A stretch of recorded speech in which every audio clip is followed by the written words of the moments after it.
पुराने जमाने की बात है। वह दौर जब ना कोई मशीन थी, ना कोई बड़े बड़े कारखाने। लोग अपनी रोजी रोटी के लिए सीधे तौर पर जमीन से लगे होते थे। इसी दौर में दरिया के किनारे एक झोपड़ी थी, मिट्टी और सरकंडों से बनी हुई, जिसमें एक गरीब मछेरा अपनी बीवी और एक बेटे के साथ रहता था। उनकी जिंदगी का गुजर बसर दरिया की लहरों और उस जाल पर टिका हुआ था, जिसे मछेरा हर सुबह कांधे पर डालकर दरिया की तरफ निकल जाया करता था।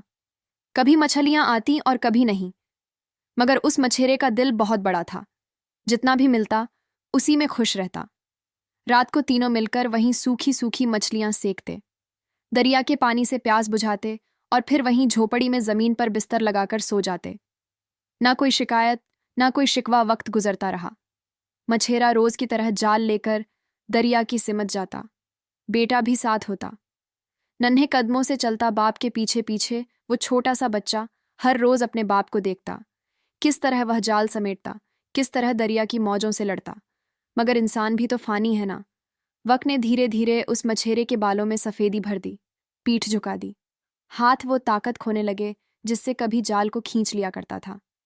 उसका बेटा अब जवाब हो चुका था। फिर एक दिन ऐसा भी आया जब सुबह सुबह मछेरे का बदन तपने लगा, सांसें भारी हो गईं, और वो जाल जो उसके कंधे से कभी उतरता नहीं था, उस रोज वही जाल एक कोने में पड़ा रह गया। बीवी और बेटा उसके पास बैठे थे। मछेरा बस उन्हें देखे जा रहा था, जैसे आंखों में कोई आखिरी ख्वाहिश हो, मगर जुबान साथ छोड़ गई थी। और फिर दरिया के सिपाही ने चुपचाप दुनिया छोड़ दी। उस झोपड़ी में जैसे कहर टूट पड़ा। बीवी का तो जैसे सब कुछ उजड़ गया, और बेटा बस अपने बाप को ताकता रहा। कई दिन तक वह झोपड़ी जैसे वीरान रही, और फिर वह औरत और उसका बेटा दोनों धीरे धीरे संभलने लगे। हालांकि दिल में एक खालीपन हमेशा के लिए बस गया था, मगर पेट की आग किसी का गम नहीं देखती। जीना था और दरिया की तरफ फिर लौटना ही था। अब उस छोटी सी झोपड़ी की सारी जिम्मेदारी मछेरे के बेटे पर आ चुकी थी। वह नौजवान था और काफी अक्लमंद भी था। बचपन में जो हुनर बाप के साथ सीख लिया था, अब वही काम उस घर की उम्मीद बन चुका था। सुबह का सूरज निकलते ही वह चुपचाप जाल उठाता, लकड़ी का डंडा कांधे पर टिकाता और दरिया की सिम निकल पड़ता। दरिया के किनारे पहुंचते ही वह देर तक पानी को देखता, जैसे दरिया से कोई बात कर रहा हो। फिर किसी पुरानी आदत के मुताबिक जाल दरिया में फेंक देता। दरिया की लहरों से जैसे उसकी दोस्ती हो गई थी। रोज 4-5 या कभी 6 मछलियां जाल में आ ही जाती। शाम ढलने से पहले वह वापस लौटता। उसकी माँ टकटकी लगाए रास्ता देखती रहती। बेटे के हाथ में मछलियों से भरी टोकरी देखती तो एक ठंडी सांस भरती और खुद को संभाल लेती। अब रोज का दस्तूर बन चुका था। बेटा मछलियां पकड़कर लाता और माँ उन्हें बाजार बेचने निकल जाती। जिस रास्ते से मछेरन रोज बाजार जाती थी, वही रास्ता बादशाह के आलीशान महल के सामने से होकर गुजरता था। लेकिन मछेरन की नज़र हमेशा नीचे रहती। उसे अमीरी की चकाचौंध से क्या लेना। मगर उसी महल की एक ऊंची जालीदार खिड़की के पीछे से बादशाह की बीवी रोज उसे देखती। एक दिन मछेरे के बेटे के जाल में एक अजीब मछली फंस गई। उसने जैसे ही मछली को जाल से निकाला तो मछली हंसने लगी। वह हैरान हुआ, यह क्या मामला है। फिर सोचा, शायद यह मेरा वहम है। लेकिन वह मछली देखने में बड़ी अजीब और अलग लग रही थी। खैर, शाम तक 5 से 6 मछलियां उसके जाल में आ चुकी थीं, जिन्हें वह लेकर घर आ गया। अगले दिन उसकी माँ वो मछलियां लेकर बाजार की तरफ निकल गई। उस दिन मलका यूं ही खामोश बैठी थी। फिर ना जाने क्यों उसका दिल किया, क्यों ना आज मछलियां अपने हाथ से खरीदी जाएं। उसने पास खड़ी कनीज को इशारा किया, जाओ उस मछेरन को महल में बुलाओ। कनीज ने सलाम किया और बाहर निकल गई। मछेरन रोज की तरह महल के सामने से गुजर रही थी। कनीज ने आवाज दी, मालकिन ने बुलाया है, चलो देर मत करो। मछेरन हैरान परेशान खड़ी रह गई। कभी महल को देखती, कभी खुद को, मगर मजबूरी थी। धीरे धीरे कांपते कदमों से कनीज के पीछे होली। मछेरन टोकरा उठाए मलका के सामने खड़ी थी। मलका कहने लगी, हमें मछलियां दिखाओ, हम मछली खरीदना चाहते हैं। मलका अभी मछलियां देखने में मशगूल थीं कि एक बड़ी सी मछली टोकरे से उछली और जमीन पर जा गिरी। मछेरन उसे उठाकर दोबारा टोकरे में रखने लगी तो मलका ने कहा, यह मछली नर है या मादा। मछेरन ने अभी कोई जवाब भी ना दिया था कि मलका फिर से बोली, मैं हमेशा मादा मछलियां खरीदना पसंद करती हूँ। मलका का इतना कहना था कि वह मछली जोर जोर से हंसने लगी। मलका ने उससे कोई मछली नहीं खरीदी, बल्कि मलका खामोश हो गई और मछेरन अपनी मछलियों का टोकरा उठाकर महल से बाहर आ गई। मछेरन तो चली गई, लेकिन मलका को बेहद गुस्सा आया। एक मामूली सी मछली और मेरा मजाक उड़ाकर गई है। मलका गुस्से से तिलमिलाती हुई अपने महल के अंदर दाखिल हो गई।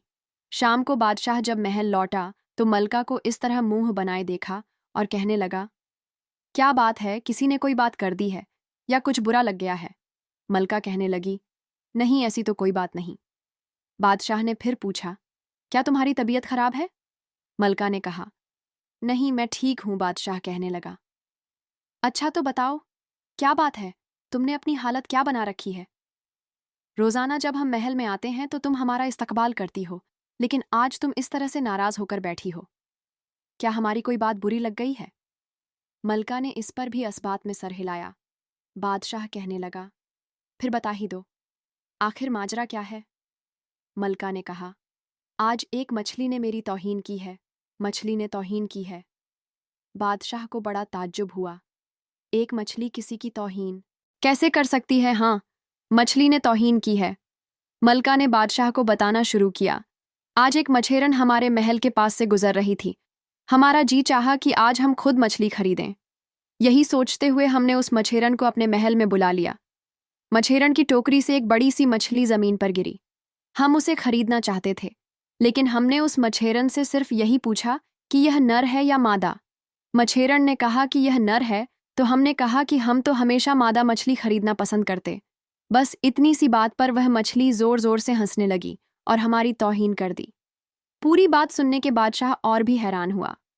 वो कहने लगा, या तो तुमने कोई ख्वाब देखा है या तुम्हें कोई गलत फहमी हुई है। एक मछली कैसे किसी का मजाक बना सकती है?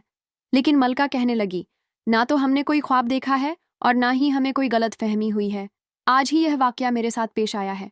मैंने अपनी आंखों से देखा है, कानों से सुना है। बादशाह सोच में गुम होकर खामोश था, लेकिन वो मलका की बात को भी झुठला नहीं सकता था। बादशाह कहने लगा, अगर तुम कह रही हो तो ठीक ही होगा, लेकिन बात बड़ी अजीब सी है। मलका अब गुस्से से कहने लगी, अगर आपने मछली के हंसने की वजह मालूम ना की तो मैं खुदकुशी कर लूंगी। बादशाह ने कहा, तुम परेशान ना हो, मैं कल ही मछेरन को अपने महल में तलब करूंगा और मछली के हंसने की वजह मालूम करूंगा। एक मछली की क्या मजाल कि वह मलका का मजाक उड़ाए। दूसरे दिन बादशाह ने दरबार में हुक्म दिया, उस मछेरन को दरबार में हाजिर किया जाए जो कल मछलियां लेकर महल आई थीं। बादशाह के हुक्म की देर थी कि कुछ ही देर बाद उस मछेरन को बादशाह के सामने हाजिर कर दिया गया। बादशाह ने मछेरन से कहा, क्या तुम वही मछेरन हो जिसने मलका को कल महल में आकर मछलियां दिखाई थीं? मछेरन हाथ बांधते हुए बोली, जी बादशाह सलामत, मैंने ही कल मलका को महल में आकर मछलियां दिखाई थीं। बादशाह फिर बोला, जब मलका ने तुमसे एक मछली के मुतालिक पूछा कि यह नर है या मादा, तो तुम्हारी मछली ने मलका का मजाक उड़ाया। क्या तुम बता सकती हो कि उसने मलका का मजाक क्यों उड़ाया? मछेरन घबराते हुए बोली, बादशाह सलामत, मुझ गरीब को क्या मालूम कि वो मछली किस लिए हंसी थी। यह बात सुनकर बादशाह को और भी गुस्सा आ गया। बादशाह गुस्से से कहने लगा, तुम्हारे पास 6 महीने का वक्त है।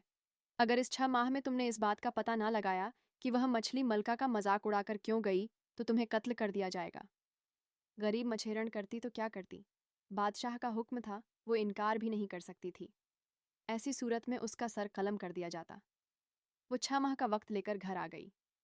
मछेरन के बेटे ने पूछा, अम्मा क्या हुआ है, आज आप बहुत ही परेशान लग रही हो। मछेरन कहने लगी, बादशाह का हुक्म है कि 6 माह के अंदर मछली के हंसने की वजह मालूम की जाए, वरना मेरी मौत तो यकीनी है। लड़के ने हैरत से माँ की तरफ देखा और कहने लगा, क्या मछली भी कभी हंसती है? बूढ़ी मछेरन बोली, यह बात तो मेरी समझ से बाहर है, लेकिन वह बादशाह है। हुक्म भी उन्होंने दे दिया, वह कर गुजरेगा। पूरी बात सुनने के बाद मछेरन का बेटा कहने लगा, माँ, तुम फिक्र ना करो, मैं आज ही सफर पर रवाना हो जाऊंगा। किसी दूसरे शहर जाकर किसी बुजुर्गों से और दाना लोगों से मछली के हंसने की वजह दरियाफ्त करूंगा। मुझे उम्मीद है कि हमारे सवाल का जवाब हमें मिल जाएगा, तो हो सकता है आपकी सज़ा खत्म हो जाए। यह कहकर वह नौजवान वहां से रवाना हो गया। मछेरन का बेटा शहर शहर, नगर नगर, गली गली फिरता रहा। वह हर समझदार, हर दाना के पास गया, जिसने भी किसी का पता बताया, वहां गया। बहुत से लोगों से अपना मसला बयान किया, सवाल पूछा, लेकिन किसी को भी इस सवाल का जवाब मालूम ना था। दूसरी तरफ 6 माह का वक्त पूरा हो रहा था। मच्छरन के बेटे को इस बात की फिक्र थी कि अगर वह इस सवाल का जवाब ना ढूंढ सका तो उसकी मां को कत्ल कर दिया जाएगा। मच्छरन का बेटा वैसे तो खुद भी बहुत समझदार था, लेकिन इस मसले को हल ना कर सका था। वह तो क्या, इस मसले का हल तो कोई भी तलाश ना कर सका था। जितने भी लोगों से वह मिला, उसका सवाल सुनने के बाद सभी लोग बहुत हैरान होते और कहते कि यह मालूम करना तो बहुत ही मुश्किल है कि मछली आखिर हंसी क्यों। यही वजह थी कि वह शहर शहर नगर नगर मारा मारा फिर रहा था। इन्हीं सोच में गुम वो एक दूसरे शहर की तरफ रवाना हुआ तो रास्ते में उसे एक बूढ़ा शख्स मिला जो कि अपने गांव की तरफ जा रहा था। उस बूढ़े शख्स का गांव भी इसी रास्ते पर पड़ता था। नौजवान ने सोचा कि चलो, अकेले से 2 भले दूर तक इसका कोई साथी तो होगा। बूढ़े शख्स ने भी इस नौजवान का साथ इतने लंबे सफर में गनीमत जाना और वह दोनों मिलकर सफर करने लगे। इनका सफर काफी तवील था और किसी हद तक वह दोनों थक भी चुके थे, लेकिन दोनों को सफर तो करना ही था। चलते चलते वह नौजवान उस बूढ़े से कहने लगा, क्या ही अच्छा होगा कि हम दोनों एक दूसरे को उठाकर ले चलें। नौजवान की बात सुनकर बूढ़ा दिल ही दिल में हंसा और सोचने लगा, ये कैसे मुमकिन है कि हम दोनों एक दूसरे को उठाकर ले जाएं। फिर बूढ़े ने सोचा, बेवकूफ़ है तो हो, मुझे इससे क्या, मुझे तो अपना सफ़र तय करना है। यह सोचते हुए दोनों अपने सफ़र पर चले जा रहे थे। चलते चलते वह एक खेत के पास से गुजरे तो वह नौजवान इस बूढ़े से कहने लगा, यह खेत खा लिया गया है या नहीं। अब तो बूढ़े को इस नौजवान की अक्ल पर वाकई शक होने लगा। वो सोचने लगा, वाकई यह निहायत ही बेवकूफ़ इंसान है। लेकिन उसने इस नौजवान को टालने की गरज से कहा, मुझे नहीं मालूम। खामोशी से दोनों आगे बढ़ने लगे और अब वह एक जंगल के करीब पहुंच चुके थे।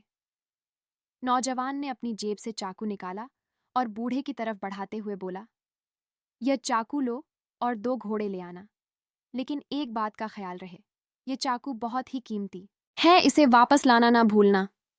बूढ़ा सोचने लगा, या तो यह नौजवान वाकई ही बेवकूफ़ है या मुझे बेवकूफ़ बनाने की कोशिश कर रहा है। कैसी अजीबोगरीब बातें कर रहा है, जिनका ना सिर है ना पैर। बूढ़े ने कहा, अपना चाकू वापस ले लो, मैं घोड़े नहीं ला सकता। और वह दोनों अपना सफ़र जारी रखते हुए आगे की तरफ बढ़ने लगे। आधे से ज्यादा सफ़र वह तय कर चुके थे। बूढ़े शख्स का घर करीब ही आने को था कि वे एक छोटी सी बस्ती से गुजरे। बस्ती से गुजर कर वे गांव के अंदर की तरफ गए, लेकिन वहां पर किसी ने भी ना तो उनका हालचाल पूछा और ना ही कुछ खाने पीने को दिया। कुछ देर वह गांव में रुके और उसके बाद वहां से रवाना हो गए। वो नौजवान इस बूढ़े से कहने लगा, कितना बड़ा कब्रिस्तान है, चारों तरफ मुर्दे ही मुर्दे हैं। नौजवान की बात सुनकर बूढ़ा सोचने लगा, वाकई ही इस नौजवान का दिमाग खराब है। चारों तरफ लोग घूम रहे हैं जो इसे मुर्दे नजर आ रहे हैं। इतनी बड़ी बस्ती है जिसे यह कब्रिस्तान कह रहा है। लेकिन फिर वह सोचने लगा, मुझे इससे क्या गरज है, जहां इतना सफर गुजार लिया है वहां थोड़ी देर और सही, अब तो मेरा घर भी आने वाला है। अभी वह चंद कदम ही आगे बढ़े थे कि एक छोटा सा कब्रिस्तान उन्हें नजर आया। वहां पर कुछ लोग कब्रों पर फातिहा पढ़ रहे थे और 2-4 आदमी देख के इर्द गिर्द बैठे थे। इस बूढ़े और नौजवान को जब इन लोगों ने देखा तो अपने पास बुलाया, खाना खिलाया, हालचाल पूछा। पेट भरकर खाना खाने के बाद बूढ़ा और नौजवान दोनों वहां से रवाना हुए तो नौजवान कहने लगा, कैसा अच्छा और हंसता बसता शहर है। उसकी बात सुनकर बूढ़ा सोचने लगा, कैसा पागल इंसान है। अभी एक बस्ती को यह कब्रिस्तान कह रहा था और अभी यह एक कब्रिस्तान को शहर बता रहा है। अगर कुछ अरसा मैं इसके साथ रहूं तो यकीनन मैं भी पागल हो जाऊंगा। लेकिन फिर उसने सोचा, यह नदी पार करने के बाद ही तो मेरा घर आ जाएगा। दूर से ही उसे अपनी बस्ती के आसार नजर आ रहे थे। नदी के पास पहुंचकर उस बूढ़े ने अपने जूते उतारे और हाथ में कर लिए, फिर नदी पार करने लगा। लेकिन उस नौजवान ने जूते नहीं उतारे, जूतों समेत ही नदी पार कर गया। बूढ़ा अब भी हैरानी से इस नौजवान को देख रहा था। उसने सोचा, कैसा पागल इंसान है जो जूतों समेत ही नदी पार कर आया है। बूढ़े शख्स का घर भी सामने आ चुका था। बूढ़ा सोचने लगा, यह पागल है तो क्या हुआ, इसने एक तवील सफ़र में मेरा साथ दिया है, ना जाने कितना सफ़र इसे आगे तय करना है। मुसलमान होने के नाते मैं सोच रहा हूं कि इसे 2-3 रोज अपने घर रहने की दावत दूं। बूढ़ा शख्स नौजवान से कहने लगा, ना जाने कितना सफर तुम्हें आगे तय करना है, तुम ऐसा करो, 2-4 रोज मेरे घर रुक जाओ। नौजवान कहने लगा, तुम्हारी दावत का शुक्रिया, लेकिन पहले मुझे यह तो मालूम करने दो कि तुम्हारे घर की कड़ियां मजबूत भी हैं या नहीं। बूढ़े शख्स ने सोचा, यह इसी तरह बेवकूफ़ी और पागलपन की बातें करता रहेगा, और वो हंसता हुआ अपने घर में दाखिल हुआ। घर पर इस बूढ़े शख्स की एक नौजवान बेटी मौजूद थी। उसने बाप को इस कदर हंसते हुए देखा तो कहने लगी, बाबा, आप इस कदर क्यों हंस रहे हैं? बूढ़ा शख्स बोला, क्या बताऊं बेटी, खेत के पास एक शख्स मौजूद है जो कि बहुत ही बेवकूफ़ है। पूरे सफ़र में वह अजीबोगरीब बातें करता आया है। अब जब मैंने उसे कहा कि मेरे घर 2-4 दिन रुक जाओ, तुम्हारा सफ़र आसान हो जाएगा, तो वह इस बात पर कहता है कि मुझे पहले मालूम करने दो कि तुम्हारे घर की कड़ियां मजबूत भी हैं या नहीं। उसका कहना है कि जब तक उसे इस बात की तसल्ली ना हो जाए, वो हमारे घर में हरगिज नहीं आएगा। लड़की ने जब यह बात सुनी तो कुछ सोचते हुए बोली, बाबा, वो लड़का बेवकूफ़ नहीं है, आपने गलत समझा है, बल्कि उसका मकसद यह है कि अगर वह हमारे घर मेहमान ठहरता है तो आप उसका बोझ उठा सकते हैं या नहीं। बूढ़े शख्स ने जब बेटी की यह बात सुनी तो चौंका और उसे ख्याल आया, अच्छा, तो इसका यह मकसद है, फिर तो जो बातें उसने रास्ते में की थी उनका भी कोई ना कोई मकसद होगा। बूढ़ा शख्स अपनी बेटी से कहने लगा, जब हमने सफ़र का आगाज़ किया तो यह नौजवान मुझसे कह रहा था कि क्या ही अच्छा हो कि हम एक दूसरे को उठाकर दूर तक ले चलें। सफ़र करने का यह तरीका बहुत ही निराला होगा, भला इसका क्या मतलब है? लड़की बोली, बाबा जान, उसका मकसद यह था कि हम दोनों में से किसी एक को कोई कहानी सुनानी चाहिए।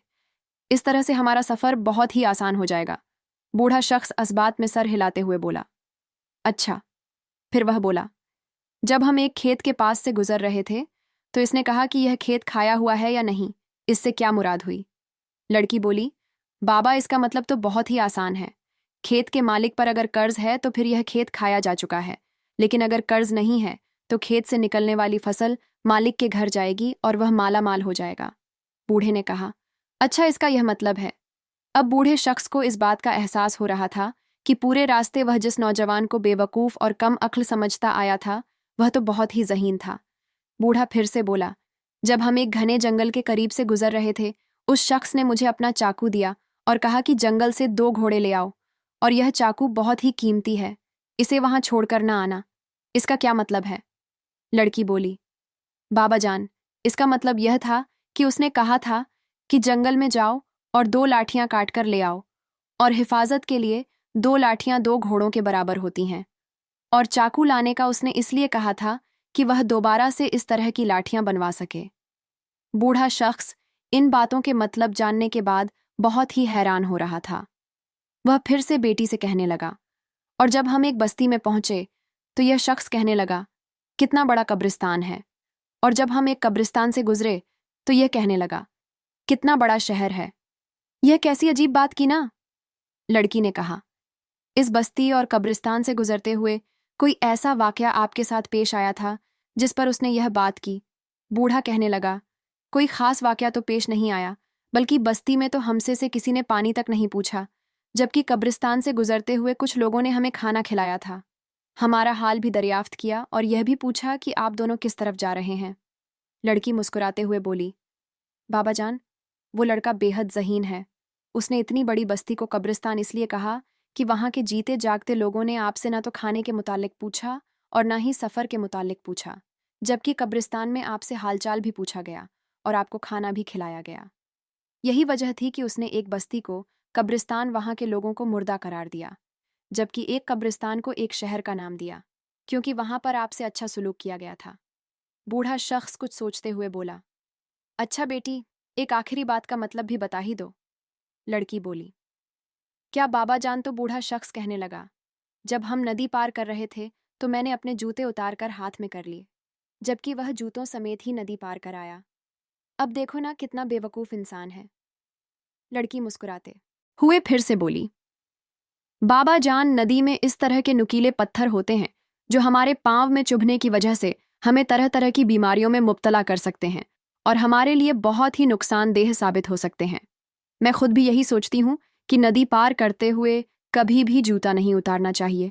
उसके बाद लड़की ने कहा, बाबा जान, मैं इस नौजवान से मिलना चाहती हूँ। बूढ़ा बोला, ठीक है, मैं उसे अभी बुलाकर लाता हूँ। लड़की ने इस बूढ़े को रोकते हुए कहा, बाबा जान, वह इस तरह कभी भी नहीं आएगा। पहले आप उससे जाकर कहें कि हमारे घर की कड़ियां बहुत ही मजबूत हैं। लेकिन रुकिए, मैं पहले उसके लिए चंद तोहफे भेजती हूँ। लड़की ने अपने घर के एक मुलाजिम यानी नौकर को बुलाया।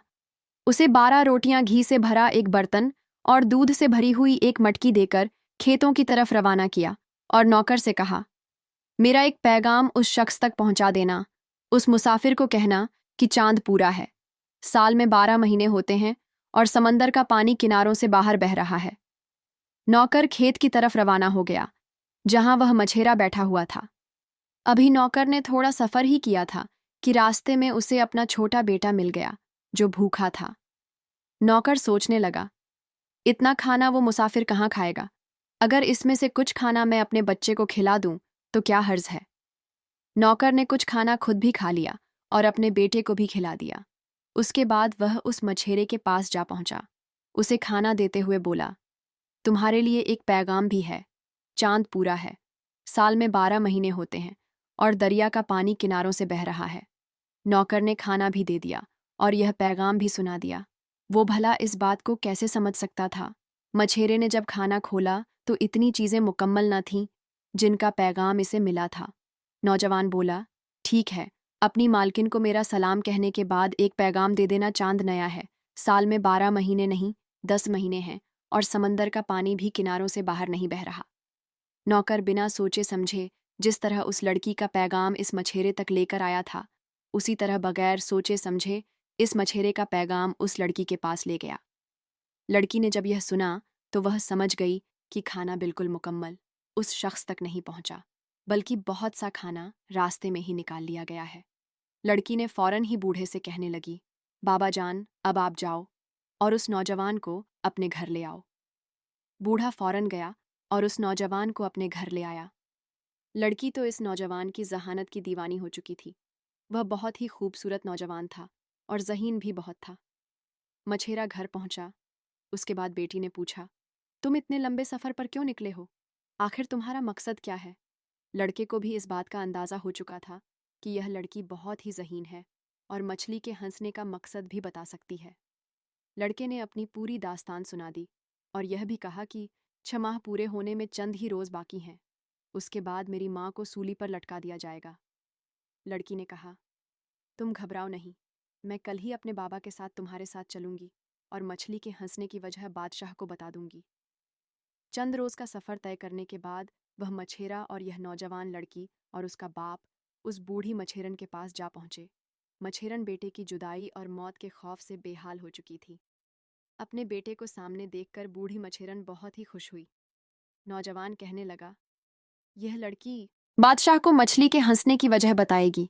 जिस दिन वह वहां पर पहुंचे थे वह बादशाह की मोहलत का आखिरी दिन था, इसलिए लड़की कहने लगी, मुझे जल्दी से बादशाह के दरबार में ले चलो। बूढ़ी मछेरन की तो जिंदगी का सवाल था। वह फौरन ही लड़की को लेकर महल की तरफ रवाना हुई। दूसरी तरफ बादशाह भी अपने सवाल के जवाब का मुंतजिर था। वो बूढ़ी मछेरन को देखते ही बोला, मेरे सवाल का जवाब लाई हो?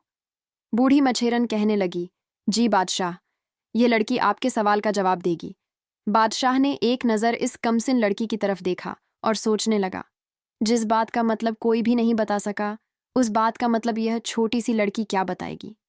लेकिन इस बात को नज़रअंदाज करते हुए बादशाह बोला, लड़की तुम ही बताओ कि वो मछली नर है या मादा? पूछने पर इस कदर जोर से क्यों हंसी थी?